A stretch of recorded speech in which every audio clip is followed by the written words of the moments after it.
Rebonjour, monsieur le bâtonnier. Bonjour, Bonjour à monsieur le... vous. J'ai eu du mal à me connecter, je suis désolé. Bonjour, euh, monsieur Bâtonnier. Bonjour, monsieur le bâtonnier. Alors, on va Bonjour, peut-être pouvoir monsieur le secrétaire commencer. général, comment allez-vous? Je vais bien et vous? Et votre Ça barbe va va, ça bien? va. Tout va bien à Dakar? Écoutez, on a eu une chaleur écrasante ces derniers temps, mais là, ça commence à retomber dans des températures à peu près correctes. Ça va. Oui, il paraît qu'il a fait très chaud. Oui. Bon, on va pouvoir commencer. Alors, Bonjour, Jérôme. Bonjour, ça va bien? J'ai cru t'avoir reconnu, c'est parfait, c'est Ah comme ben ça. voilà, nous voilà. Ah oui, on s'est parlé, mais bon, on n'a pas On pu a le eu faire plaisir aujourd'hui. d'échanger. Moi, ça a été terrible, hein. J'ai des instances en tant que bâtonnier, c'est horrible, horrible. Je m'en sors pas. Oui, j'imagine bien, j'imagine bien. Voilà. Des Mais grosses bon, c'est bien que je sois responsabilités. là, et puis on va peut-être discuter un peu de façon utile. J'espère. Voilà. Mais ça s'annonce très intéressant. Bernard, est-ce que tu veux dire un petit mot d'introduction et je dirai ensuite un mot, comme tu veux. je dis juste un petit mot d'introduction. C'est les participants sont branchés. Oui, Ismaël, tout le monde est là? tout le On est monde est là. là. Bon. Alors, je vais saluer tous les participants qui sont présents et qui sont nombreux. Et puis, je voudrais tout d'abord remercier Laurent Poulet, qui est un infatigable animateur de webinaires, créateur et animateur de webinaires. Et je voudrais remercier également Bâtonnier Fall et Jérôme Clair de leur participation à ce webinaire sur un sujet qui est particulièrement important pour les avocats et qui font de la procédure, c'est la qualité des écritures d'appel. L'appel, la voie de l'appel, c'est la maturation d'une réflexion qui naît depuis la première instance et qui est un véritable débat contradictoire sur la décision de première instance. Et donc, c'est une écriture qui a pour objet de remettre en cause la décision de première instance, qui est l'objet du débat devant la Cour. Ce n'est pas un nouveau procès, c'est la remise en cause d'une décision de première instance. Ça, c'est le début, l'alpha. Et puis l'oméga, c'est quoi? C'est qu'une fois qu'on a conclu, après, la décision est rendue, et il ne reste plus que les recours devant la Cour de cassation ou la Cour suprême, et les recours devant la Cour suprême dépendent de la qualité des écritures devant la Cour d'appel. Et donc, il est intéressant de faire le point de ces écritures d'appel parce qu'elles sont particulièrement riches et de temps en temps, on s'égare un peu. On reprend le débat en première instance et on a oublié que la Cour de cassation et la Cour suprême ne statuent qu'au vu de ce qui était demandé devant la Cour d'appel. Voilà, alors je voudrais renouveler mes remerciements et je vais passer la parole à notre animateur, Monsieur Laurent Poulet. Merci Bernard. Alors, écoutez, non, mais moi je vais être très très bref. Euh, Soyons clairs, je suis avocat à la Cour de cassation et mon dada, ça serait plutôt la rédaction des écritures en cassation. Mais J'ai pensé, j'ai pensé qu'il serait très intéressant d'organiser un webinaire sur les écritures d'appel. Alors, bien sûr, il y a peut-être moins de spécificité en appel qu'en cassation, parce que le juge de cassation n'est juge que du droit, alors que le juge d'appel est juge du droit et du fait. Néanmoins, il y a quand même beaucoup de spécificités. Et en France, il y en a de plus en plus. Et pour faire le lien entre l'appel et la cassation, il y a quelque chose qui m'a beaucoup frappé, c'est que depuis quelques années, en cassation, on voit de plus en plus de questions qui sont posées autour de la rédaction des écritures d'appel. Et j'ai donc pensé que ce thème pourrait intéresser nombre de nos confrères, quel que soit le pays dans lequel ils exercent. C'est pourquoi j'en ai parlé au bâtonnier Alifal, euh, je- que j'ai vu pour la dernière fois au congrès de la CIB à la Martinique, me semble-t-il. Tout à fait. Et depuis, donc, je lui ai proposé, comme je sais qu'il s'intéresse à nos activités, d'intervenir dans le cadre de ce webinaire. Et puis, j'ai pensé à notre confrère, et j'ai la chance que ce soit également mon ami, Jérôme Clair, qui euh, été avoué, qui connaît parfaitement la question de la rédaction des écritures d'appel. Et voilà, j'en ai déjà trop dit, j'ai été trop long, donc je vais vous laisser la parole à l'un et à l'autre. Je ne sais pas qui veut prendre la parole. Ce que je ferai, c'est qu'en fait, je vais vous laisser, hein, je vous laisse la parole. Moi, je me mets complètement en retrait. Et si vous voulez bien, de temps en temps, je me permettrai de vous interrompre pour relancer un peu la discussion, pour vous demander une petite précision, etc. Bref, pour animer un peu les débats. Et puis, à la fin, on prévoira un petit temps afin que vous puissiez répondre aux questions posées par les différents spectateurs, qui pourront donc les poser par écrit.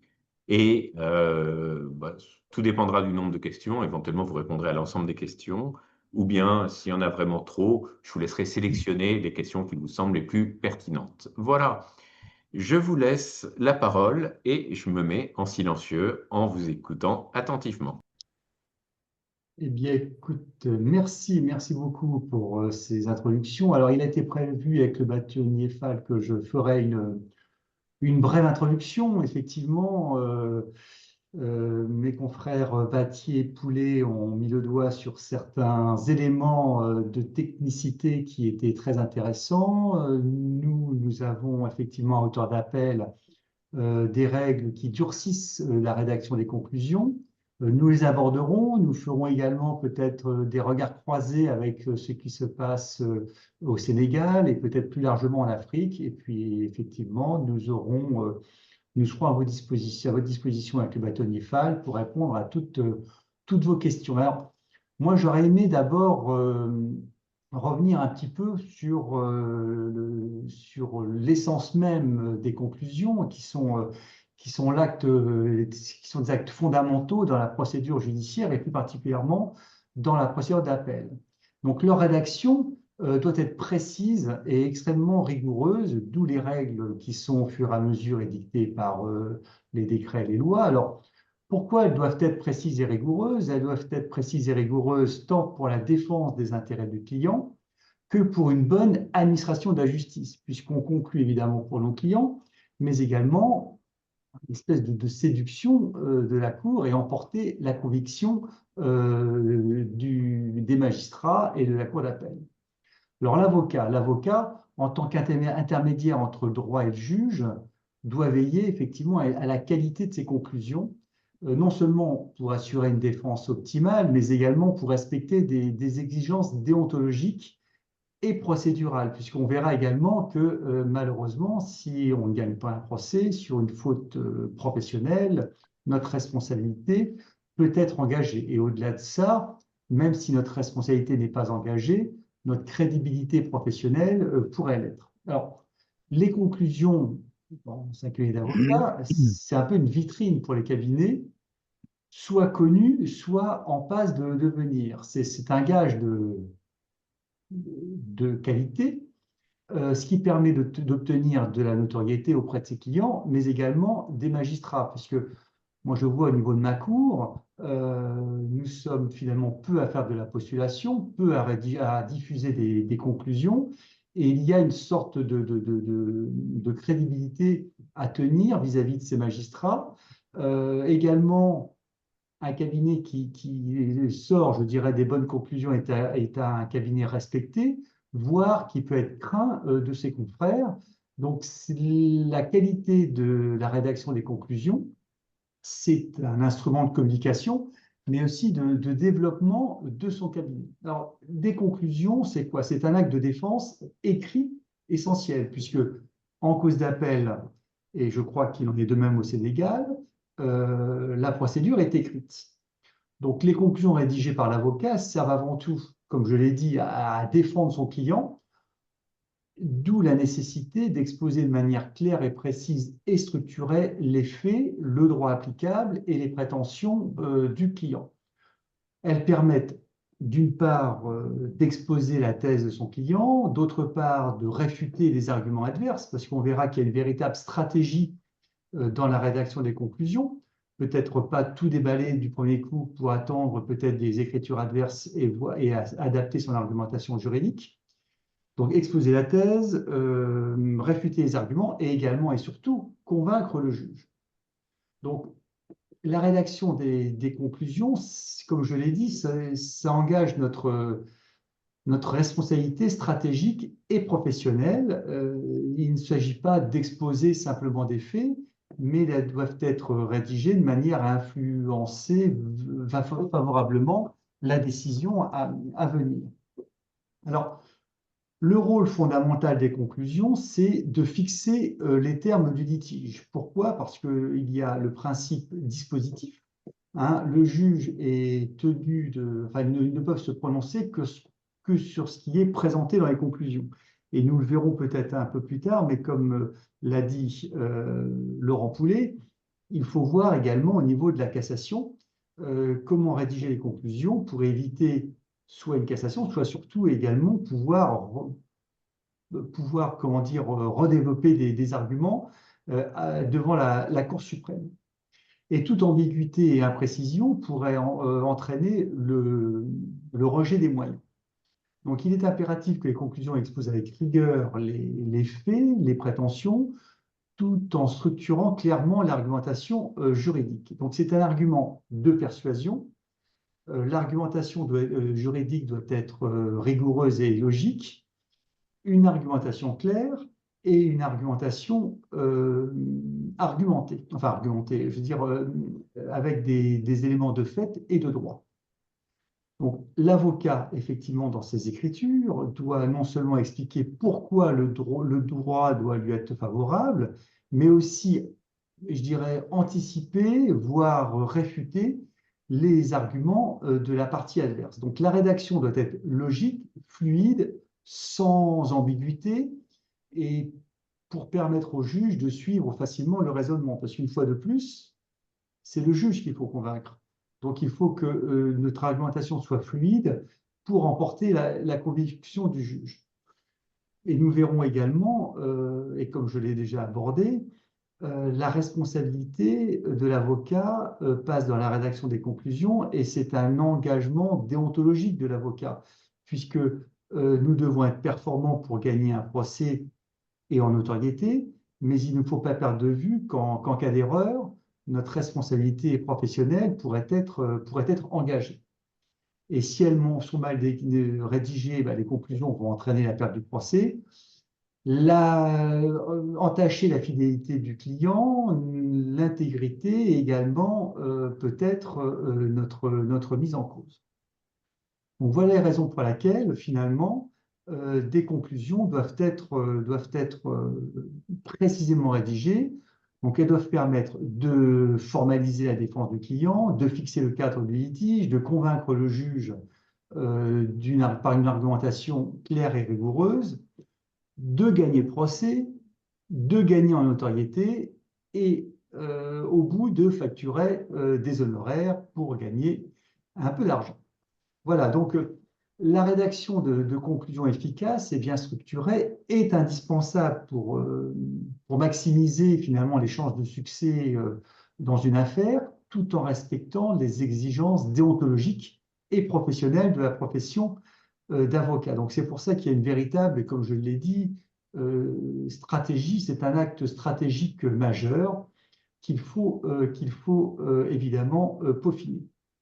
Alors, avant d'aborder peut-être la véritable technicité de la rédaction des conclusions, et ce n'est certainement pas mon confrère et ami Laurent Poulet qui me contredira, mais par exemple, le moyen que l'on va développer dans le cadre de conclusions ne sera recevable devant la Cour qu'autant qu'il n'est pas nouveau. D'où l'intérêt de bien développer ces moyens devant la Cour, alors, sauf si c'est un moyen de pur droit, mais il doit figurer dans des conclusions déposées devant la Cour. De même, Je t'interromps une seconde, je suis désolé. Quand tu dis devant la Cour, d'appel. D'accord. D'appel. Donc, finalement, devant la Cour d'appel, les moyens, enfin, si j'ai bien une lecture, seuls les moyens de pur droit sont invocables à hauteur de cassation. Donc, si les Oui, moyens... tu as tout à fait raison. Et d'où l'importance de la rédaction très précise des écritures d'appel, parce que si les moyens n'ont pas été bien soulevés en appel, ensuite, on est coincé en cassation, du fait de Exactement. l'irrecevabilité des moyens nouveaux. Oui. Exactement. Et la Cour de cassation a également jugé que les parties étaient recevables à formuler devant elles des prétentions contraires à leurs écritures d'appel. Donc, également, il faut faire aussi attention Ouais. à nos prétentions, de même que les moyens contraires en cassation ne sont pas admis. D'où l'intérêt de bien rédiger ces conclusions. Alors, nous, et on le verra, les textes, c'est principalement les articles 954 et 961 du Code de procédure civile. Alors, peut-être avant de conclure, est-ce que vous avez des questions sur ce point avant en conclusion de cette introduction sur les conclusions, est-ce qu'il y a Alors, peut-être... simplement, si tu appelles les questions des spectateurs, en règle générale, ils les posent par écrit. C'est plutôt à la fin, après vos D'accord. 2 interventions, que on répond aux questions posées. Maintenant, si je constate Non, qu'il non, y a mais déjà des questions, non, mais je crois pas qu'il y en ait encore. Donc, d'accord. je pense que la séance questions-réponses sera plutôt pour la fin. D'accord. Et alors, il y a aussi un point qui m'est venu à l'esprit en parlant tout à l'heure. Ismaël nous avait parlé sur l'incidence aussi de l'IA sur la rédaction des conclusions. Peut-être que pour terminer nos propos avec le bâton on pourra éventuellement aborder aussi l'IA. Donc voilà, en quelques mots, ce que je voulais indiquer en termes d'approche et d'introduction. Je ne sais pas si le bâtonnier Fall veut enchaîner ou alors on enchaîne peut-être. Alors, les sanctions, comme je l'ai dit, et les sanctions, principalement, c'est l'irrecevabilité et la caducité. Donc, des sanctions très strictes. Alors, peut-être qu'on pourrait comparer ce qui se passe au Sénégal sur ce point, ou est-ce que je continue, ou est-ce que je... Non, non, mais je pense que je peux peut-être rebondir sur Voilà. là où tu en étais, Jérôme, en sachant il y a peut-être pas mal de points communs, hein, entre les écritures d'appel, comme c'est en France ou comme c'est au Sénégal, peut-être même un peu dans l'espace OADA. Je pense que tout ce que tu as développé déjà comme grande ligne de ce que doivent revêtir comme caractéristiques les conclusions d'appel sont valables aussi au Sénégal. Les seules petites choses que je vais rajouter, c'est peut-être les différences qu'il pourrait y avoir, mais pour ceux qui nous écoutent, entre les conclusions normales et les conclusions d'appel, parce que l'appel a pour objet principal de critiquer une décision de justice. Donc, nous, je donne juste les grosses caractéristiques du Code de procédure pénale. Il peut y avoir des différences en France ou ailleurs, et c'est peut-être ça, d'ailleurs, tout à l'heure, peut-être l'objet de nos interventions croisées. Mais ici, la chose la plus importante, c'est d'abord, dans les écritures d'appel, de présenter le dispositif dans nos conclusions, dès l'entame, le dispositif de la décision qu'on veut critiquer.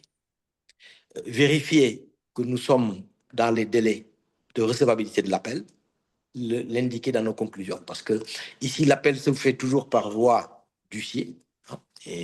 Et dans les conclusions, on rappelle effectivement qu'on est dans les délais pour être recevable en cause d'appel. Et être exposé au juge d'appel le dispositif de la décision qu'on veut critiquer. S'ensuit après le rappel des faits, c'est toujours important. Et une fois qu'on a fini le rappel des faits, c'est commencer après à décliner les points de droit. Les points de droit, c'est quoi? C'est toutes les parties de la décision qu'on critique et qui a amené le juge au dispositif pour lequel on n'est pas d'accord. Et c'est toujours présenter le fait et mettre à côté le point de droit et enfin expliquer en quoi est-ce que le juge soit n'a pas appliqué la règle qui est prévue ou l'a mal appliquée. Donc, toujours dans le sens point après point, à critiquer la décision attaquée et ne pas repartir dans ce que pourrait être des arguments déjà développés en instance. En quoi on critique la décision attaquée? Parce que c'est cette précision en appel qui fait de l'avocat, de son travail, un travail efficace et de qualité. Et surtout, un travail de persuasion et de conviction du juge, parce que l'objectif, ce n'est pas de belles écritures en français ou de bien présenter, c'est d'arriver à convaincre le juge d'appel que la décision critiquée, effectivement, mérite information. Ça, c'est quand on est en position d'appelant. Évidemment, quand on est en position d'intimé, évidemment, le but du jeu, c'est d'arriver à convaincre le juge que les arguments de l'appelant ne sont pas solides, que le premier juge a eu raison de prendre la décision qu'il a prise et de pouvoir répondre point par point au développement de l'avocat appelant. Bon, ça, c'est un peu les caractéristiques générales des écritures d'appel, que ce soit en position d'appelant ou d'intimé. Et veiller à ce que, effectivement, comme le disait Jérôme, les arguments soient incisifs, pertinents et soient suffisamment précis pour éventuellement être recevables en cause, en cassation. Hein. Ça, je pense que c'est important. Au moment où on écrit, être sûr qu'on a des arguments qu'on peut développer en cassation et éviter effectivement peut-être l'irrecevabilité. Bon. L'autre chose aussi, je ne sais pas si je peux continuer, veiller à ce que, une fois qu'on a fait les échanges de conclusions, d'appel et des répliques, et même éventuellement des secondes répliques en appel, veiller à faire des conclusions récapitulatives, parce qu'ici au Sénégal, selon les dispositions du Code de procédure civile, si vous ne mettez pas tous vos moyens dans les conclusions récapitulatives, s'il y a plusieurs jeux de conclusions, le juge peut estimer que celles qui n'y sont pas contenues, vous y avez renoncé. Donc ça, c'est des choses sur lesquelles il faut être extrêmement prudent, ici au Sénégal notamment. Autre point de particularité sur lequel je souhaiterais insister, c'est, comme vous le savez, nous avons en matière de droit des affaires, ce qu'on appelle des codes des actes uniformes, qui relèvent de l'OHADA, l'Organisation pour l'harmonisation des droits des affaires en Afrique. Et l'OHADA recoupe 17 pays aujourd'hui avec des codes communs et avec une juridiction commune, la CCJA, la Cour commune de justice qui est à Abidjan. Et il y a une matière particulière à l'OHADA en matière d'appel, c'est tout ce qui concerne la voie de recours sur la vente immobilière. Et s'agissant de la vente immobilière, il y a des spécifications particulières qui tiennent à la recevabilité de l'appel, de l'acte d'appel lui-même. Je ne parle même pas des écritures, mais de l'acte d'appel. Parce que l'acte d'appel, c'est l'article 300 de l'acte uniforme sur les voies d'exécution et les procédures collectives, qui vous dit l'acte d'appel lui-même contient l'exposé des moyens de l'appelant à peine de nullité. Alors que s'agissant de l'appel d'une décision rendue par le tribunal de grande instance ou par le tribunal de commerce, vous pouvez juste vous contenter d'exposer très sommaire dans l'acte d'appel disant vous faites appel de telle décision rendue tel jour, numéro tel, entre les parties, parce que vous êtes de toute façon pas d'accord, et vous pouvez d'ores et déjà indiquer dans l'acte d'appel, d'ailleurs, la juridiction et le jour auquel votre action sera évoquée. Or, s'agissant de l'acte d'appel, s'agissant de la vente immobilière, vous êtes tenu, dans l'acte d'appel lui-même, de commencer déjà à développer vos moyens de défense qui doivent toucher le fond du dossier, c'est-à-dire le bien fondé de la créance. Si vous ne contestez pas le bien fondé de la créance, votre appel déjà, quelles que soient les écritures d'appel, ne sera pas déclaré recevable. Voilà. Sous le bénéfice de ces quelques observations et peut-être des précisions qu'on va apporter au fur et à mesure, c'était un peu les spécificités de ce qui se passe au Sénégal et un peu dans les 17 pays qui composent l'OHADA, étant entendu que ce que Jérôme a développé dans les caractéristiques générales est déjà applicable ici au Sénégal. Je me permets de rebondir sur ce que vous avez dit, qui est très intéressant. Vous avez parlé donc du régime de l'appel prévu dans un acte uniforme, c'est ça? Oui, oui, Donc en droit OHADA, oui. mais donc qui concerne l'appel devant les différentes juridictions étatiques, parce qu'il n'y a pas de juridiction d'appel en droit OHADA. Donc Bon, C'est un acte uniforme, mais avec des dispositions qui sont applicables dans les droits internes des différents pays pour l'aspect procédure d'appel. Absolument. Bon, c'est bien, Laurent, que tu m'interpelles sur la question pour que je sois un peu plus précis.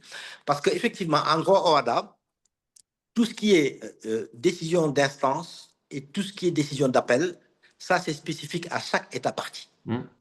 Voilà. Donc aujourd'hui, l'acte d'appel, tout comme les écritures d'appel en matière OHADA, doit revêtir des formes identiques dans tous les pays de l'espace OHADA sous peine d'irrecevabilité. Aujourd'hui, l'acte d'appel lui-même doit comporter déjà un exposé précis des moyens, sous peine d'irrecevabilité de l'acte lui-même. Hein.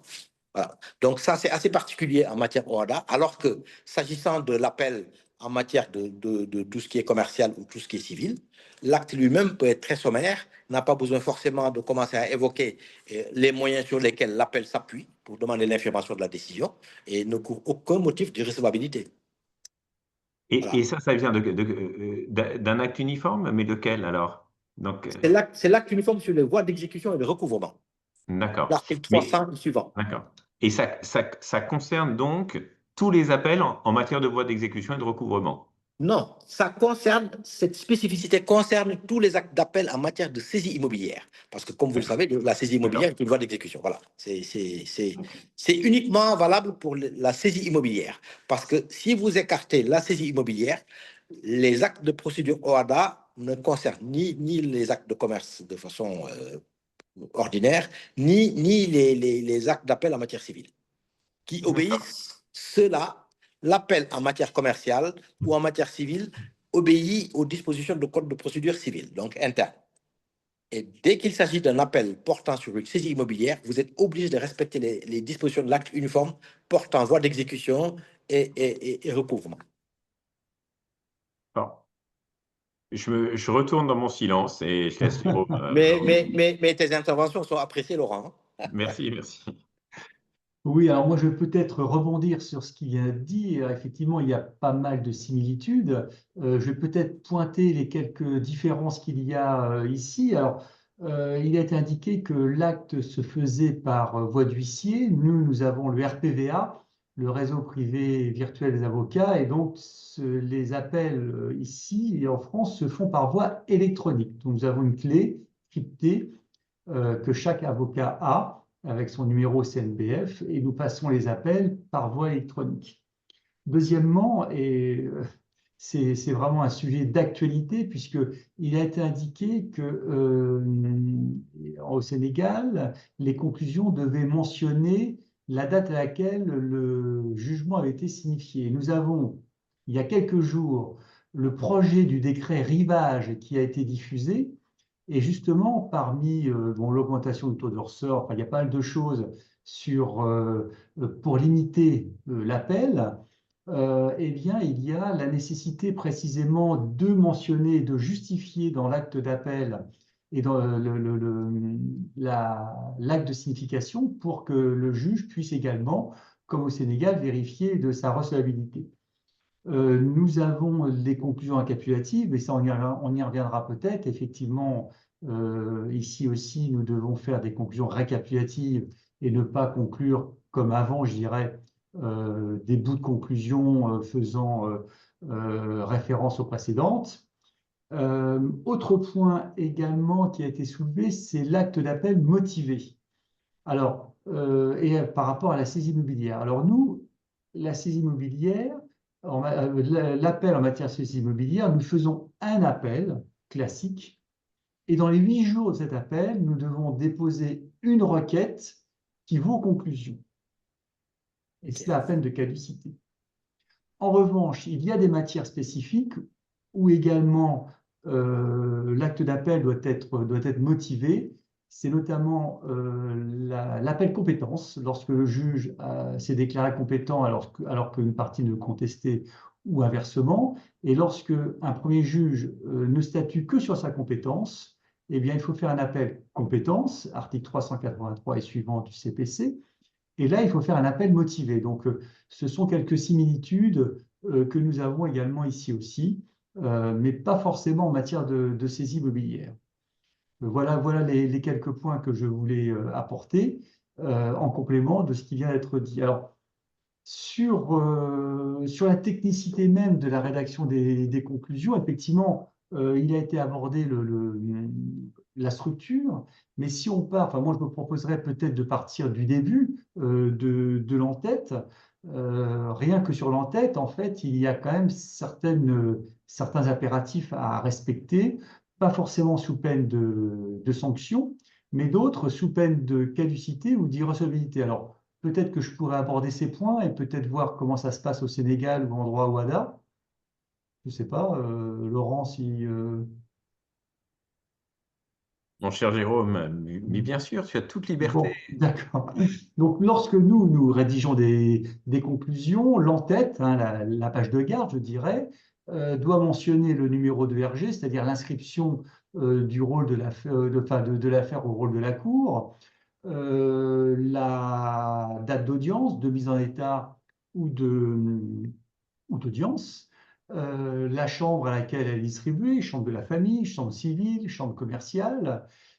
Ensuite, nous avons évidemment l'obligation de mentionner pour qui nous concluons et contre qui. Donc l'entête doit être soignée.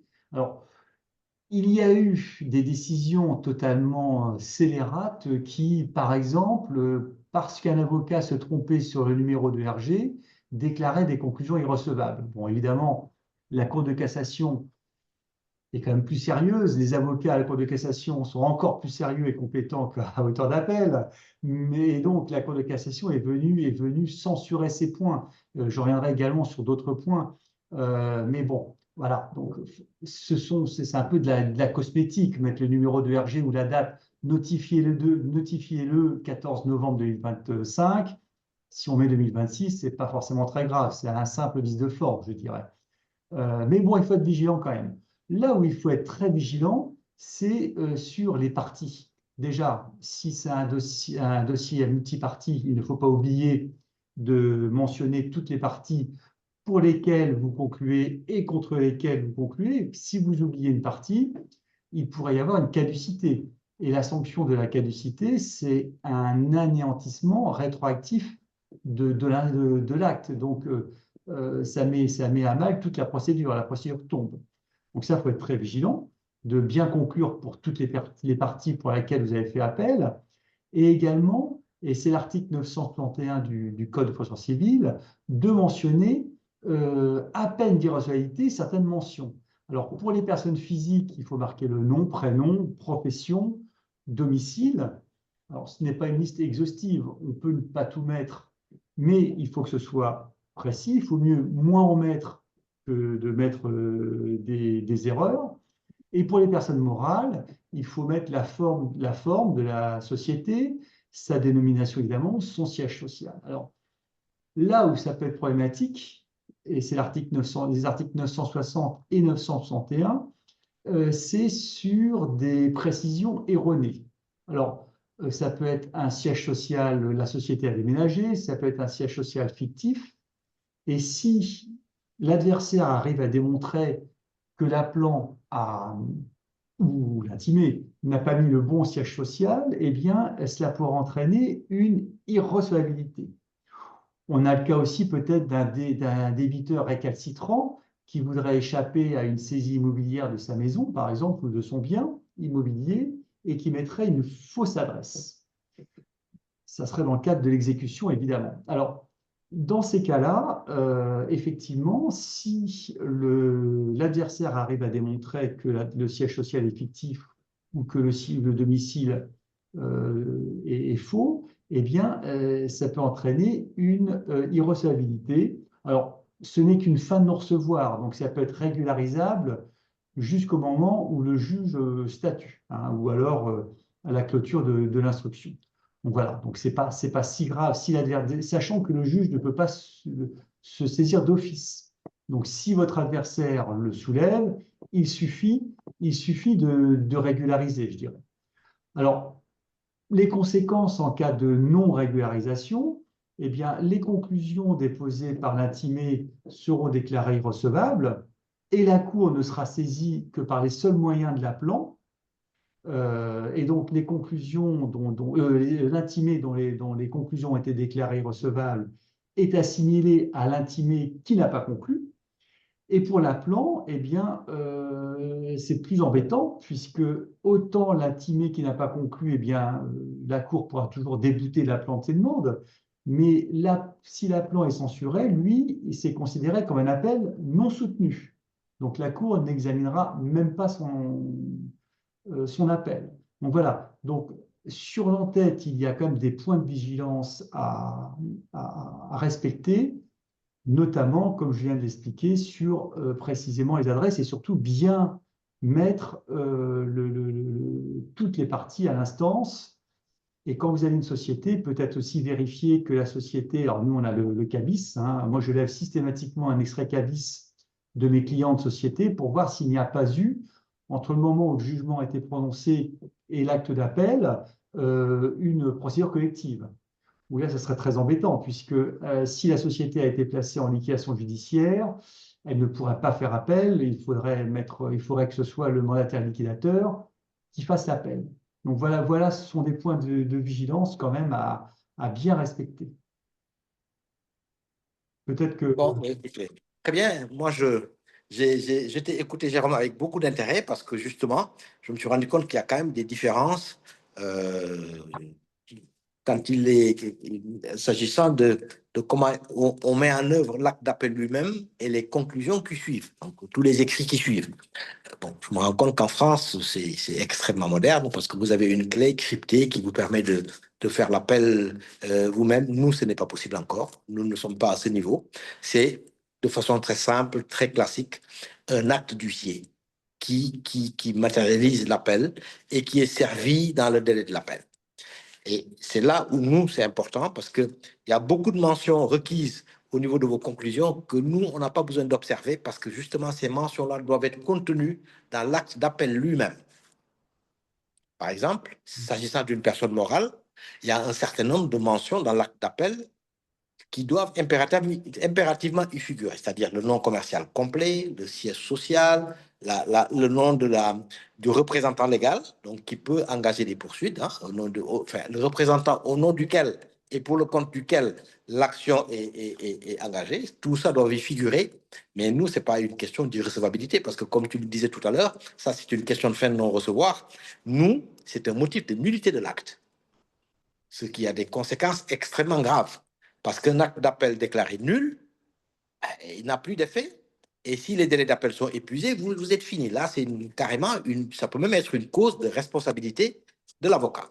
Donc, nous, on veille à ce que l'acte d'appel ne contienne aucun motif de nullité, qu'il soit suffisamment précis pour que la question de sa validité ne se pose pas.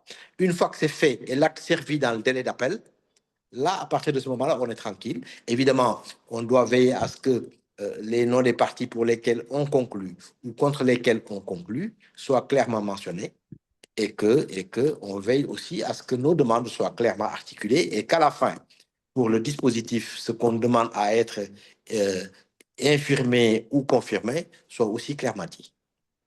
Alors, moi, j'ai une question juste à ce niveau-là. Pour les personnes morales, le nom du représentant doit figurer sur l'acte d'appel ou on peut mettre que la personne morale comparaît par ses représentants légaux? En fait, son nom n'a pas besoin d'être mis. Bon, mais s'agissant d'une société anonyme, par exemple, si c'est un directeur général, c'est bien de mettre le directeur général ou bien s'il y a juste un administrateur général, parce que ce n'est pas tout à fait la même chose, veiller à ce que quand même la qualité du représentant légal qui est dans les statuts de la société ou dans l'extrait CABIS, comme vous voulez, soit clairement mentionné. Ça, c'est quand même important. Le capital social, le siège social. Ça, ce sont des mentions exigées à peine de nullité de l'acte. D'accord. Alors, moi, je préconise toujours, moi, je ne mets jamais le nom du mandataire, puisque celui-ci peut avoir changé entre le moment où le jugement est rendu et l'acte d'appel.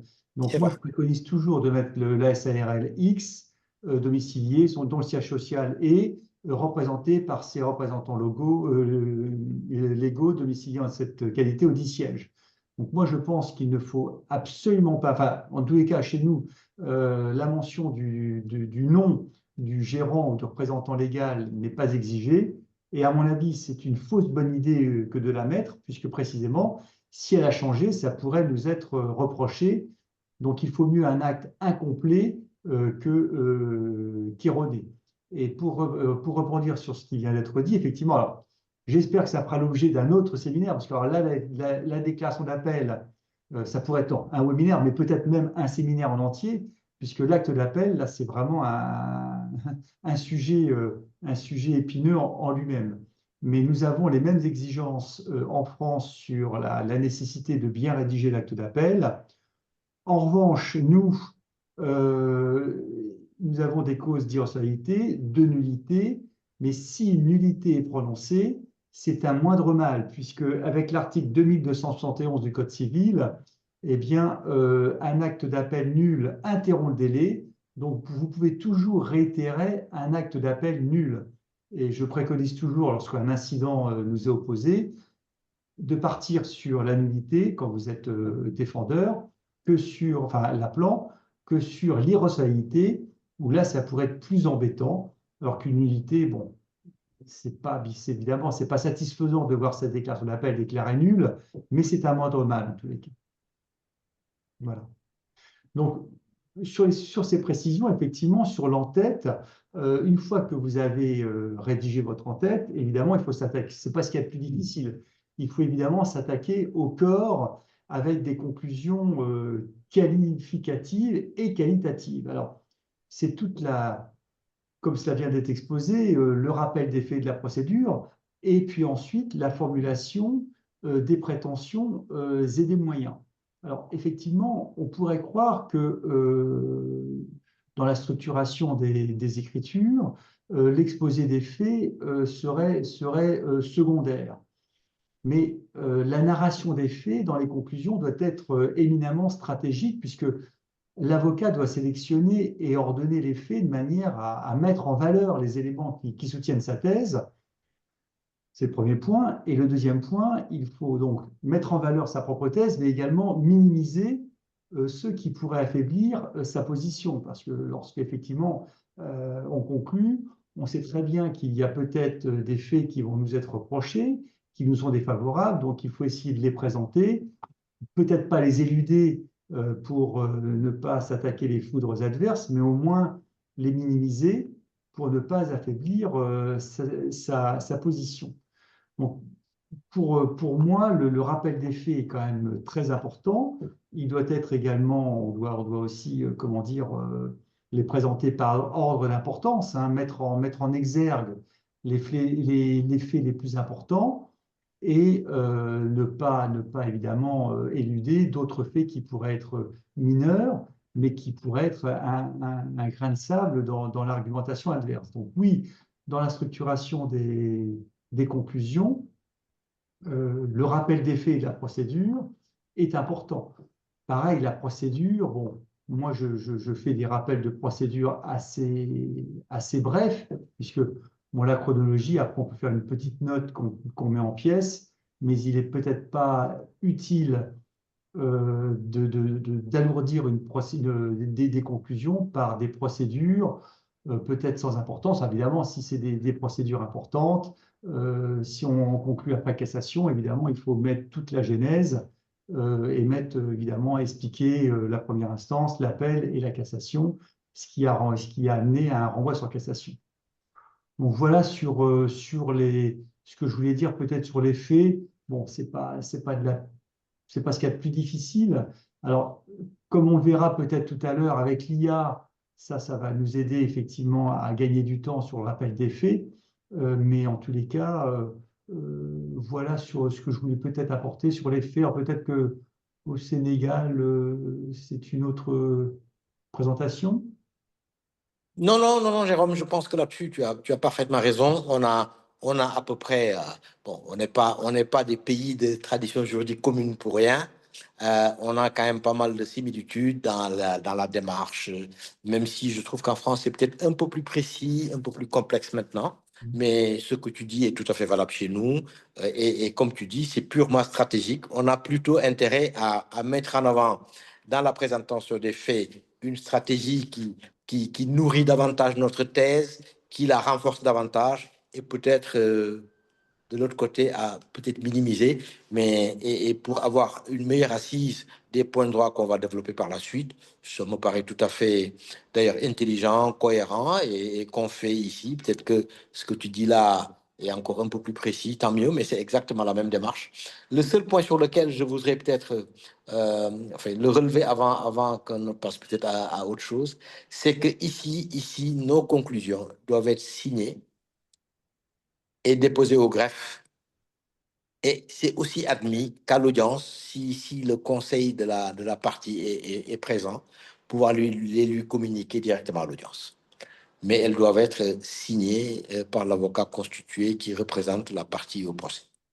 D'accord. Alors nous, bon, la signature grâce au RPVA est électronique et effectivement, lorsque nous diffusons des conclusions, nous avons une ligne, donc c'est Claire Jérôme. Bon, ensuite, il y a la cour d'appel et une ligne aux confrères, le ou les confrères, si vous voulez. Donc, il n'y a pas de signature manuscrite et ensuite, c'est une diffusion électronique avec des dates certaines, puisqu'effectivement, par exemple, les conclusions doivent être notifiées dans un délai de 3 mois pour un circuit long. Elles le sont à 23h59. Si vous les passez à 0h01, enfin, ça peut être une caducité ou alors elles sont irrecevables. Voilà. Donc nous ici, c'est par communication électronique. Alors, peut-être même avant, j'ai oublié peut-être aussi, avant de passer aux faits, certains, et ça se développe, font un sommaire. Alors, on avait l'habitude de dire, c'est une présentation à la parisienne, mais c'est vrai qu'on a vu arriver en province des conclusions avec un sommaire. C'était principalement les Parisiens qui faisaient ça. Moi, je trouve ça assez chic de mettre un sommaire qui annonce le plan. Moi, ça permet, moi, je trouve ça très bien. Ça permet ensuite de suivre chronologiquement. Peut-être que le juge aussi, ça lui permet d'aller aux pages qui l'intéressent. Donc, certains mettent un sommaire. Nous avons eu une tentative de décret ici qui imposait aussi, alors je ne sais pas si ça s'appelle de caducité, de d'irrecevabilité ou je ne sais quoi, enfin, qui voulait qu'on fasse une synthèse en 1000 mots. Voilà. Et c'était avec une sanction totalement scélérate une fois de plus. Et heureusement, ce n'est pas passé. Mais il y a des tentatives de ce genre de synthèse. Bon, en tous les cas, je pense que le sommaire, c'est un plus à des conclusions. Voilà. Alors, effectivement, une fois que vous avez fait votre appel des faits et des procédures, vous passez à la discussion où il est bien peut-être d'annoncer le plan et ensuite de faire oui, un grand 1, un grand 2, des parties, des sous-parties. Moi, je trouve ça plutôt clair. Et puis, moi, je fais un petit peu comme en cassation, je dis en droit et en fait, hein, pour amener, déjà, j'amène la discussion. Et après, je dis en droit et en fait pour bien poser le débat juridique et ensuite appliquer au cas d'espèce. Ce n'est pas obligatoire, mais c'est une présentation qui me paraît assez vertueuse, je dirais. Écoute, Jérôme, je trouve que ce que tu dis là est très intéressant. Moi, je pars du principe que ce qui n'est pas interdit est permis. Et si ça, c'est peut-être des choses, bon, c'est pas dans les codes, mais quand j'étais jeune stagiaire formé, mon maître me disait tout le temps, considère que le juge que tu as en face de toi est un juge paresseux. Donc, fais tout pour que sa lecture et sa compréhension des faits et de la cause que tu défends soient une compréhension aisée. Donc, tout ce qui peut contribuer à rendre ton travail fluide, facilement digeste, vas-y, n'hésite pas. Donc, tout ce qui touche à une bonne présentation des conclusions, de leur bonne compréhension, ou en tout cas de leur décliner fluide et simple et cohérent, et tant mieux. Moi, je pense qu'on ne peut que le suggérer à nos auditeurs et à ceux qui participent, de veiller à ce que le travail soit bien mâché pour être digeste pour un juge. Oui. Donc ça rejoint ce que je disais, hein. Ce qu'il faut, c'est séduire le juge et emporter la conviction du juge. Donc Absolument. si moi je sais qu'au niveau de ma cour, il y a des confrères qui concluent très très très très longuement, Et j'entends les magistrats dire, ah bah oui, c'est tel avocat, on va encore en avoir pour 50 pages, alors que ça C'est pourrait ça. être en 10 pages.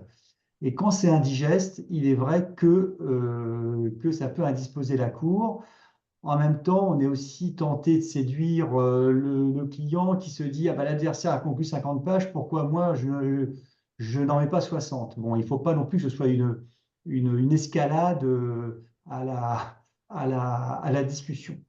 Donc ça, effectivement, je te rejoins. Ce qu'il faut viser en premier, c'est emporter la conviction du juge. Alors, si pour autant, il n'y a pas de règles en matière de présentation d'un sommaire ou règles en matière de rappel des faits de la procédure, il y a des règles en matière de formulation des prétentions et des moyens, puisque les conclusions d'appel doivent formuler expressément les prétentions des parties et les moyens de fait et de droit sur lesquels chacune de ces prétentions est fondée. Alors, la prétention, qu'est-ce que c'est? Parce que c'est vrai que c'est prétention, demande. Alors, la prétention, c'est l'objet de la demande, ce à quoi prétend une partie, l'annulation d'un contrat, par exemple. Et les moyens, ce sont les considérations de droit ou de fait invoquées par une partie qui vont concourir au succès de sa ou de ses prétentions. Et en appel, de simples conclusions qui ne critiquent pas le jugement sont insuffisantes. Hein, donc il faut développer des moyens pour parvenir à des prétentions. Et toute clause de style, par exemple, qui serait de manière générale, serait sans effet. Également, des conclusions de l'appelant ne peuvent se référer aux écritures de première instance et doivent donc énoncer les moyens invoqués.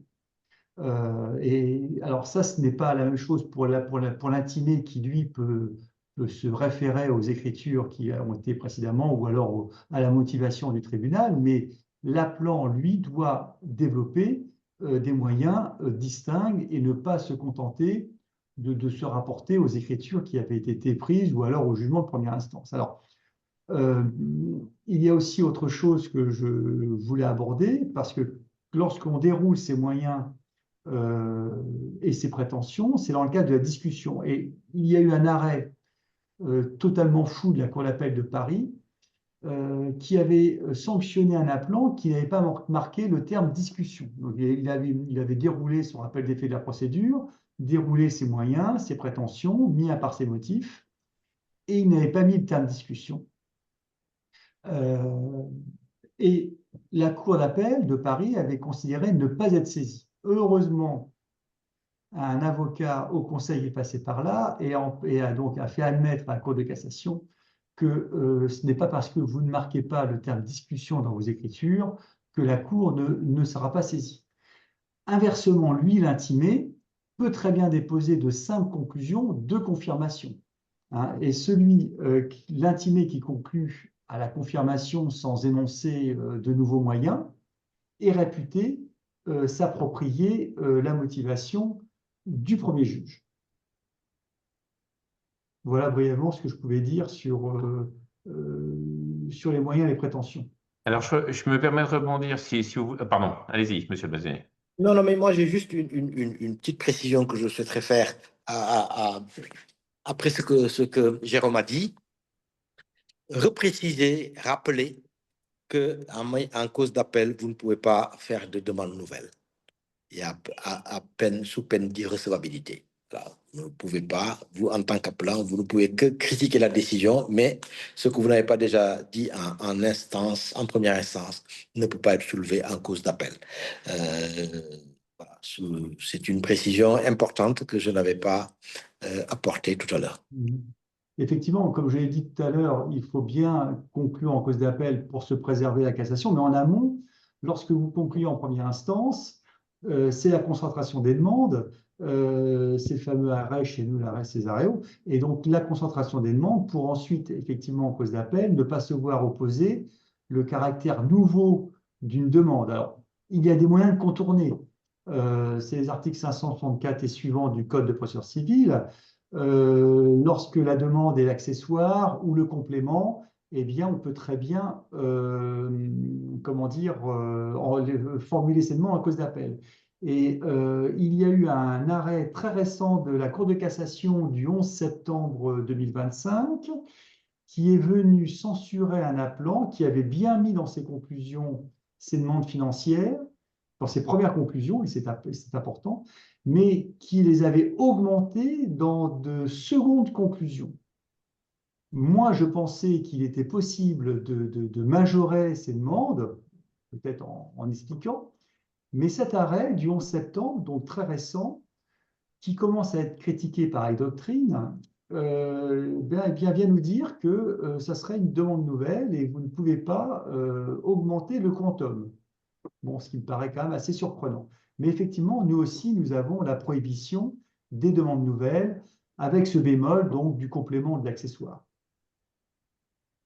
Bon, moi, je voulais rebondir un instant sur ce que disait Jérôme Clair, mais euh, Jérôme, tu parlais de conclusions dans lesquelles un avocat avait omis d'écrire discussion. C'est ça, hein? Oui. Ouais. Et bon, ça semble quand même un peu bizarre de le sanctionner pour ça. Je voulais simplement rappeler une chose, c'est que en France, en tout cas, enfin, en Europe, pardon, la Cour européenne des droits de l'homme a condamné certains États pour formalisme excessif. Et là, ça m'a un peu fait penser à ça. Et je me posais la question, je ne sais pas, est-ce que ça serait transposable sur le continent africain? Parce que le formalisme excessif, c'est lié à l'atteinte à l'accès au juge. Or, l'article 7, dans son premier alinéa de la Charte africaine des droits de l'homme, énonce que toute personne a droit à ce que sa cause soit entendue. Donc, je me Absolument. disais peut-être que c'est une jurisprudence qui est pour le moment uniquement européenne, je ne sais pas, mais peut-être qu'elle pourrait être transposée sur le continent africain. Monsieur le bâtonnier, qu'est-ce que vous en pensez? Écoutez, bon, moi, s'agissant de la charte, elle est plus, je pense qu'elle est plus applicable en matière pénale, hein, mais je ne sais pas. Euh, euh, moi, je considère en tout cas que euh, pour les clients que j'ai défendus, on ne m'a jamais reproché de moyens excessifs, mais j'ai tout fait pour qu'effectivement leur cause soit entendue. Là, on glisse peut-être un peu plus dans une matière différente de la procédure civile pure, mais euh, notamment le mien, hein, le pays où euh, assez souvent la cause n'est pas entendue, ou en tout cas, pour qu'elle le soit, il faut des moyens beaucoup plus marqués, beaucoup plus lourds qu'on ne le ferait en Europe. D'accord, je reviens à mon silence habituel. Non, non, non, Non, mais non, non, non, non, c'est non, non, c'est Laurent. une Au très bonne contraire, moi, je trouve remarque. que tu fais des commentaires plus qu'intéressants. Non, non, mais c'est pas ça, mais je vous laisse animer. Moi, j'interviens de temps en temps, comme ça, pour Non, non, relancer. non, mais c'est très bien. Mais tu as raison. Tu as raison. L'article 6 de la CEDH sur le procès équitable. Alors, nous avions des arrêts de la deuxième chambre civile, donc celle qui est en charge de la procédure civile, hein, c'est bien ça, Laurent. Depuis quelques années, nous avions vraiment des arrêts très, très durs de la deuxième chambre civile, dont celui du 17 septembre 2020 sur la nécessité et l'obligation de mettre infirmation dans le dispositif. On y viendra sur le dispositif sous peine de caducité notamment. Mais depuis 2024, et la tendance se perpétue en 2025, la deuxième chambre civile est quand même plus clémente, notamment sur les sanctions. Et ce à quoi tu fais référence, effectivement, l'article 6 de la CEDH, eh bien, là, je crois qu'en 2025, la Cour de cassation commence à l'intégrer dans ses arrêts pour dire que voilà, il y a le formalisme, alors le terme exact, c'est un formalisme excessif, Hmm. voilà, pour éviter d'être censuré au niveau de l'Europe pour formalisme excessif. J'ai l'impression que la deuxième chambre civile de la Cour de cassation commence à être un petit peu plus clémente. Alors, une fois que le rappel des faits de la procédure est fait, une fois que vous avez exposé votre thèse, exposé les moyens et les prétentions, évidemment, il faut apporter une attention toute particulière au dispositif des conclusions. Alors, j'ai fait une petite recherche. En fait, depuis 1806, le dispositif fait partie intégrante de la rédaction d'un jugement. Mais en France, il a fallu attendre plus de 2 siècles, puisque ce n'est qu'en 2009, avec l'article 954 du Code procédure civil, qui dispose désormais que la Cour ne statue que sur les prétentions énoncées au dispositif. Voilà. Donc, il faut que nous ayons un dispositif précis avec une rédaction toute particulière. Et là, je pense qu'on peut peut-être s'arrêter quelques instants sur la rédaction du dispositif qui est non seulement la conclusion des écritures, mais aussi ce qui va saisir la Cour et ce sur quoi la Cour va se prononcer, parce que vous avez beau avoir fait X demandes dans vos développements, s'ils ne sont pas repris dans le dispositif, la Cour ne statuera pas dessus. Ça a beau porter sur 3 milliards, si vous avez fait la plus belle démonstration juridique du monde dans vos écritures, dans vos développements, si ce n'est pas repris dans le dispositif, dans votre parcelle-motif, eh bien la Cour ne pourra même pas l'aborder. Bon, je ne sais pas si c'est comme ça au Sénégal, mais en tous les cas, c'est un point très important en France. C'est exactement la même chose ici chez nous, bien évidemment. Étant entendu, mais je ne sais pas du tout comment ça se passe en France, mais ici, comme je le disais tout à l'heure, quand on fait un acte d'appel, il est en général un acte d'appel de la décision. Rendu telle date, entre les parties, numéro tel, tel, tel. OK. Mais on peut, à la demande du client, ne voir que certains points être susceptibles d'information, pas l'intégralité de la décision. À ce niveau-là, il est important de vérifier dans son dispositif que l'intégralité de ces demandes ont été prises en compte parce que la Cour, effectivement, ne statuera que sur ça. Si vous en avez oublié, effectivement, quelle que soit la beauté et la pertinence de vos développements dans le corps de vos conclusions, eh bien, c'est foutu. La Cour ne statuera pas là-dessus. On est tout à fait d'accord, mon cher Jérôme. Et nous, alors, il y a vraiment 2 points sur lesquels on peut insister. Il y a un point, donc c'est l'arrêt dont je vous ai parlé tout à l'heure du 17 septembre 2020, qui a été codifié dans l'article 954 du CPC, qui impose de marquer que l'appel tend à l'infirmation ou la réformation. Donc, il faut mettre « déclarer Monsieur X bien fondé » à la ligne, infirmer le jugement. Donc ça, c'est le premier point. Et cela sous peine de caducité. Donc là, il y a encore quelques confrères qui malheureusement oublient ce terme d'infirmation, mais c'est vraiment quelque chose depuis maintenant 5 ans qui est très important. Donc une grosse vigilance là-dessus. Et deuxièmement, c'est le dernier décret en date du 29 décembre 2023 qui impose désormais de mentionner les chefs du jugement critiqué. Donc, vous avez votre parcelle-motif du jugement. Il faut reprendre dans votre dispositif les chefs du jugement critiqué. Donc là, c'est une nouveauté chez nous, ce qui a un peu tendance à alourdir un peu la rédaction du parcelle-motif de notre dispositif. Mais en tous les cas, c'est une obligation. Alors, c'est une obligation, mais ils ont oublié de mettre une sanction. Alors, c'est toujours pareil. Est-ce une caducité? Nous avons des arrêts sur le sujet de cour d'appel Montpellier et Dijon qui ont considéré que c'était une caducité. C'est catastrophique pour l'aplomb. Et nous attendons un avis de la Cour de cassation qui devait sortir le 5 octobre, le 6 novembre. Peut-être que Laurent a des infos sur le sujet, mais nous attendons un avis de la Cour de cassation qui a déjà été reporté. Non, il était attendu en septembre, en octobre et maintenant en novembre. Où en est-on? Je suis désolé, je n'en ai pas connaissance. Voilà. Mais oui, de toute façon, il n'est pas encore diffusé, mais ça sera peut-être évidemment une bombe atomique, parce que si la Cour de cassation considère qu'à peine de caducité, il faut reprendre les chefs du jugement critiqués, alors autant la nécessité de mettre infirmé est acquis, mais moi, je vois bien, en tant que postulant, j'ai bien deux conclusions sur 5 où il n'est pas rappelé l'échelle du jugement critique. Donc, nous attendons cet avis avec impatience. Nous n'en sommes pas encore là.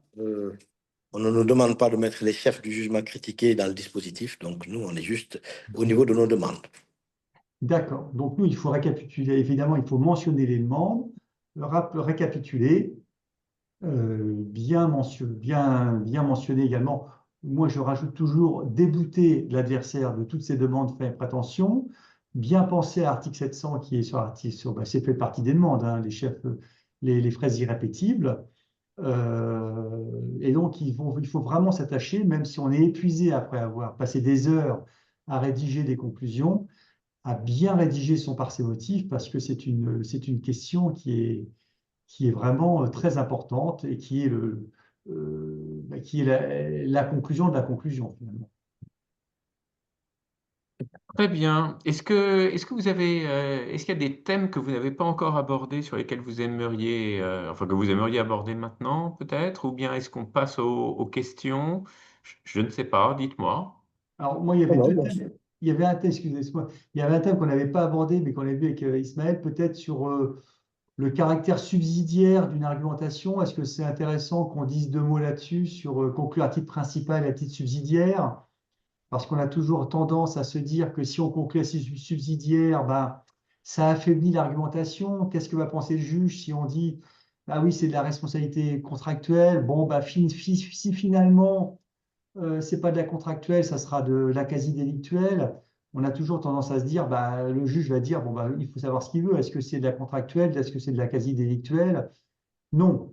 Il est jugé et rejugé que si vous mettez dans vos conclusions et dans votre dispositif, à titre principal, sur la responsabilité contractuelle, par exemple, et à titre subsidiaire sur la responsabilité quasi-délictuelle, ce n'est pas du tout un aveu de faiblesse, c'est précisément une structuration qui est tout à fait admise. Alors, et au Sénégal, peut-être non. non, non, mais bon, on va dire, habituellement, quand on conclut en disant à titre principal, à titre subsidiaire, à titre infiniment subsidiaire, c'est Voilà. plus sur des questions de forme et de fond, hein, parce que vous pouvez attaquer une décision sur et la compétence, sur les fins de non-recevoir, et quant au fond, dans le même acte d'appel et dans les mêmes conclusions. Donc, c'est peut-être en pareille occurrence qu'on peut dire à titre principal, subsidiaire et autres, mais si ce sont des arguments de fond, on préfère peut-être développer plusieurs points dans notre argumentaire juridique. D'accord. Et effectivement, je te rejoins. Nous, lorsqu'on conclut à la nullité du jugement, avec l'effet dévolutif, la Cour est saisie. Donc, à titre principal, on conclut à la nullité du jugement, mais on sait très bien, sauf si c'est la nullité de l'acte introductif d'instance, que la Cour, du fait de l'effet dévolutif, est ressaisie, va statuer sur le tout. Donc, un Oui, appelant qui va conclure à la nullité, c'est très, très dangereux, puisque si la Cour ne fait pas droit à sa demande, eh bien, il n'aura pas développé d'autres arguments. Donc, effectivement, exactement. là, et je te rejoins, c'est un point de droit où, quand, pareil, si on conclut, si un intimé conclut à l'irrecevabilité de l'appel, il lui faut, à titre subsidiaire, conclure sur le fond, parce que si d'aventure l'appel n'était pas déclaré recevable, eh bien, la Cour resterait saisie. Et puis, il y avait peut-être juste un dernier point, c'était sur, oui, alors des conclusions récapitulatives, effectivement, on l'a vu. Maintenant, nous, il y a une synthèse à faire. Il ne faut pas faire par sédimentation, il ne faut pas en rajouter à chaque fois. Quand on conclut de manière récapitulative, il faut vraiment faire un travail de synthèse et de hiérarchie des arguments pour ne pas encombrer la discussion. Et puis aussi, nous devons mettre en marge des conclusions un bordereau de pièces idéalement, donc des pièces listées de manière chronologique, et idéalement, le texte l'indique mais ne l'impose pas sous peine de sanction.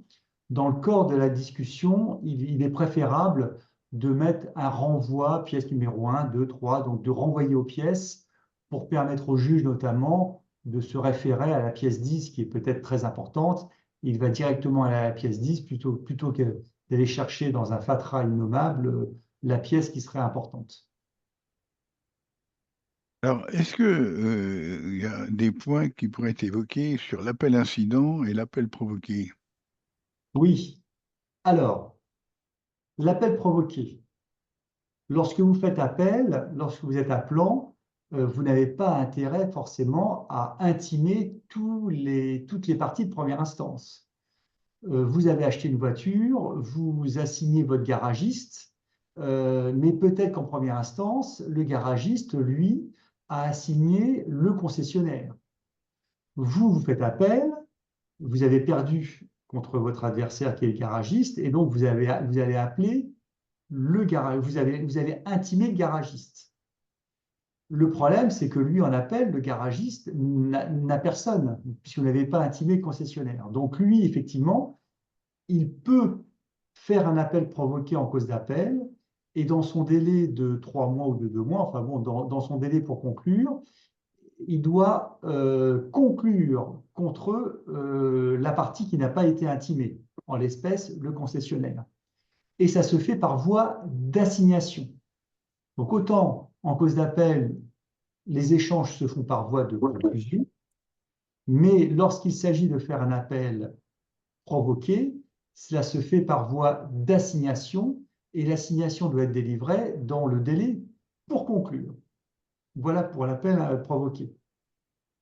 L'appel incident, eh bien l'appel incident est formulé par l'intimé qui se greffe sur un appel principal lorsqu'il n'a pas fait le plein de ses demandes. Un exemple, l'intimé avait demandé, enfin un défendeur par exemple avait demandé euh, une condamnation à hauteur de 100 000 euros, il n'a eu que 50 000 euros, eh bien il va profiter de l'appel adverse pour faire appel incident et réclamer à nouveau ces 100 000 euros, par exemple. Et alors, petite subtilité, moi je préconise toujours à l'intimé qui n'est pas satisfait d'une décision et qui veut faire un appel incident, lorsque ça en vaut la peine, hein, c'est sûr que si c'est pour des dommages d'intérêt minimes, ça n'en vaut pas la peine, mais s'il y a un véritable enjeu juridique ou un véritable enjeu financier, je préconise toujours à l'intimé de faire lui-même un appel, puisque si l'appel principal est déclaré caduc, toute la procédure tombe, et auquel cas, l'intimé ne pourra plus former appel incident. Je ne sais pas si j'ai été assez clair, mais en Si, tous les si, cas, c'est une sage précaution à prendre. c'est très précis. Comme on dit, je m'en rapporte. C'est très clair, mon cher Jean. Et, et alors, il y avait encore une autre question pour un béotien, et c'est l'évolution du litige devant la Cour. Est-ce qu'il est possible de mettre en cause un tiers qui n'était pas parti en première instance?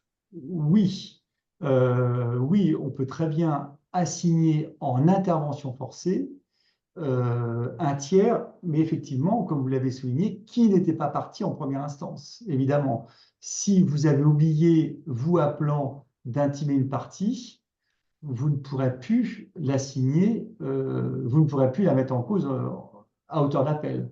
En revanche, on peut très bien mettre en cause une partie qui n'était pas partie en première instance lorsqu'il y a évolution du litige. Et là encore, ça se fait par voie d'assignation, assignation en intervention forcée. Et cette fois-ci, vous n'êtes pas soumis à des délais comme pour l'appel provoqué, par exemple. C'est beaucoup. J'ai plus d'autres questions pour ce qui me concerne. Mes confrères ont des questions, et si vous voulez bien y répondre, je crois qu'il n'y en a pas énormément, comme ça, si vous pouvez y répondre, ça sera parfait et ça pourra servir de conclusion à ce webinaire. Vous les voyez? Non, C'est dans le Q et R en bas de l'écran. Questions et réponses. alors, d'accord. Voilà. Euh, La alors, première question s'adresse plutôt au bâtonnier Fall. ah, Oui, je. Ah!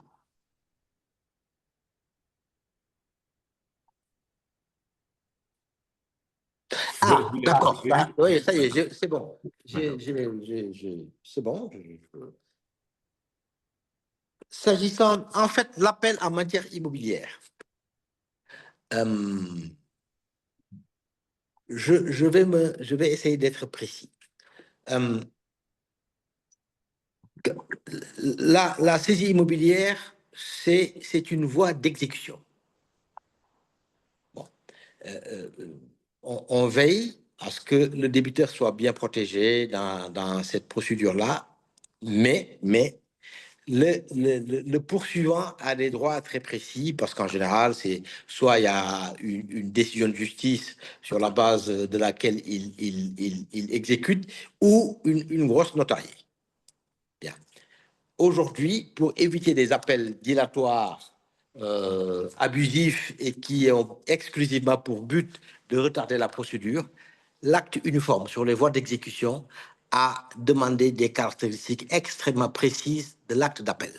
Il ne s'agit pas de venir dire, comme en matière civile ou commerciale de façon ordinaire, je fais appel contre telle décision et puis après on va discuter ça devant le juge d'appel, ce qui aurait pour effet de retarder la procédure. L'acte d'appel en matière de saisie immobilière obéit à des caractéristiques extrêmement précises. À peine de nullité, l'acte d'appel lui-même expose déjà les moyens de l'appel, c'est-à-dire en droit sur quoi se fondent les moyens de l'appel. Vous ne pouvez pas vous contenter de termes laconiques, demande l'information de la décision rendue, et après, en cause d'appel, avec vos écrits, développer les moyens. Ils doivent être développés tout de suite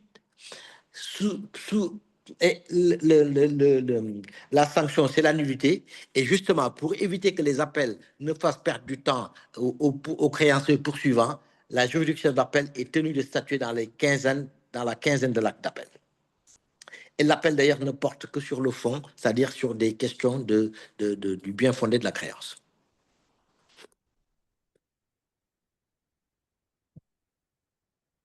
Alors, peut-être que je peux continuer sur les questions-réponses. Alors, évidemment, alors on me demande des références de mes arrêts. Est-ce que peut-être je peux, parce que je ne sais pas, j'ai parlé de pas mal d'arrêts. Est-ce que mon adresse mail va être communiquée? Parce que je peux très bien, si on me pose la question, envoyer par mail les arrêts qui me seront avec les références. Est-ce que mon adresse mail figure sur le message, sur le courriel ou pas? Je propose que tu la mettes dans le chat, comme ça, ceux qui peuvent pourront t'écrire et te demander un arrêt. D'accord. D'accord. Ah, ça, oui, d'accord. Très bien. Bah, je vais la mettre après. Il y a également, alors la requête civile, de quoi s'agit-il? Moi, peut-être pour le bâtonnier Fall, peut-être la requête civile. Oui, la requête civile existe ici dans notre code de procédure civile et qui est une voie de recours extraordinaire avant la cassation. Bon, je vous dis ça de tête parce que je n'ai pas la disposition applicable devant moi, quand une partie se rend compte que le juge a statué ultra petita ou infra petita, qu'il statue sur une cause qui ne lui a pas été demandée, qu'il a oublié de statuer sur des demandes qui ont été faites par la voie de la requête civile, qui est assez bien organisée d'ailleurs. Il faut qu'il y ait au moins 2 avocats qui ont 10 ans d'ancienneté, qui considèrent effectivement qu'il y a motif à requête civile. Et une fois que c'est le cas, la partie qui estime qu'elle a intérêt à ce que l'arrêt soit retiré puisse introduire une procédure de requête civile et la Cour statue pour se rendre compte effectivement que cet arrêt-là doit être réformé et la Cour statue à nouveau. Maintenant, cette procédure de requête civile n'est pas suspensive. S'il y a des effets de l'arrêt, ces effets sont exécutés. Mais effectivement, ici, ça existe. C'est ça tout de suite.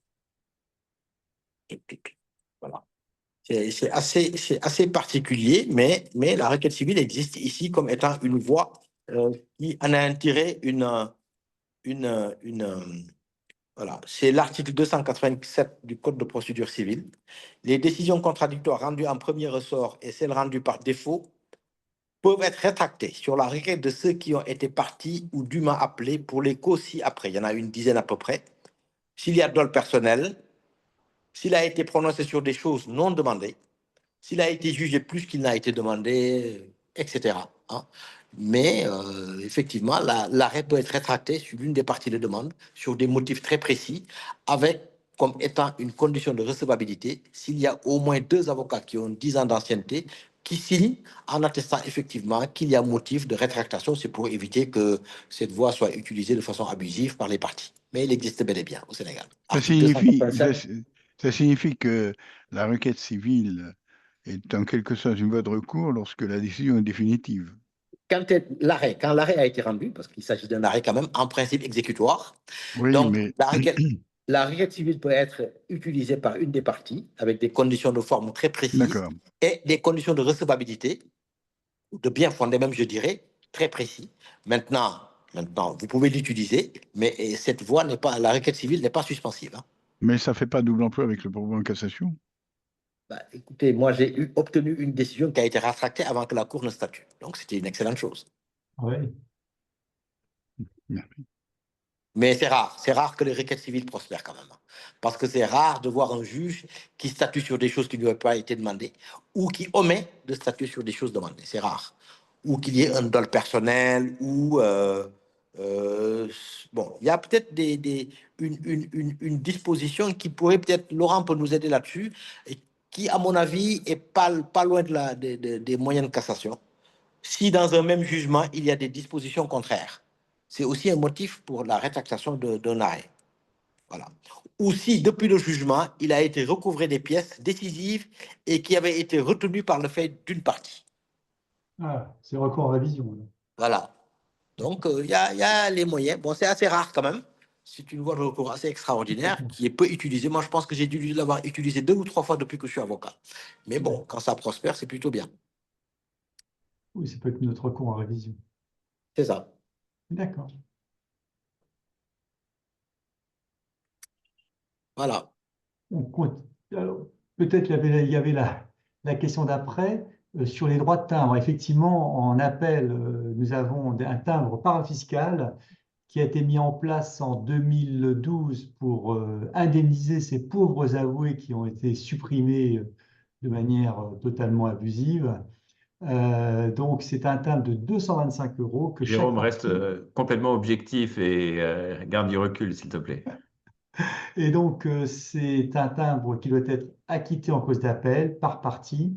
Je souligne que c'est comme la vignette en son temps automobile. Ça fait bien longtemps que les avoués ont été indemnisés et que cette taxe ne devrait plus l'être, enfin, ne devrait plus être encore d'actualité. C'est une taxe supplémentaire finalement pour enrichir l'État, mais en tous les cas, nous ne devrions plus payer cette taxe, enfin le justiciable en tous les cas. Donc effectivement, pour répondre à la question précise, lorsque vous faites appel et que vous êtes également intimé, non, un seul timbre suffit si vous êtes laissé par partie. Hein, donc, et quand il y a plusieurs parties avec un même avocat, un timbre seulement suffit. Donc, pour répondre à la question précise, vous faites appel et vous êtes également intimé, eh bien, un seul timbre suffit, d'autant plus qu'il y aura certainement une jonction qui interviendra. Euh, il y avait également... Je voudrais faire une observation. Dans certains barreaux, justement, il y a des droits de plaidoirie qui ont été mis en place, sauf qu'ils ne vont pas à l'État, ils vont au barreau. C'est des petits timbres qui sont collés sur les conclusions. Ce qui est le Voilà, cas du Sénégal. exactement. et nous, en France, c'est un droit de plaidoirie de 13 €. Voilà.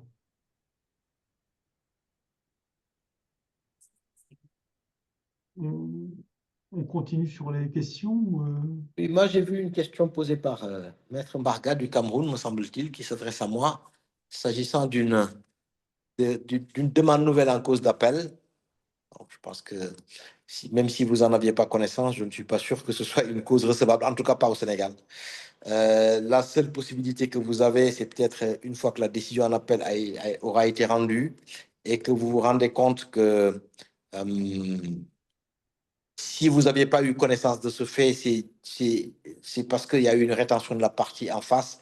Vous avez peut-être la possibilité d'aller vers la requête civile, mais quand vous êtes demandeur, justement, ce qui vous est demandé, c'est de vous assurer que tous les moyens nécessaires à votre cause, vous les avez à disposition et que vous avez eu le temps de les exposer. Parce qu'en tant que demandeur, vous avez le temps d'exposer et de préparer votre action et votre assignation. D'accord.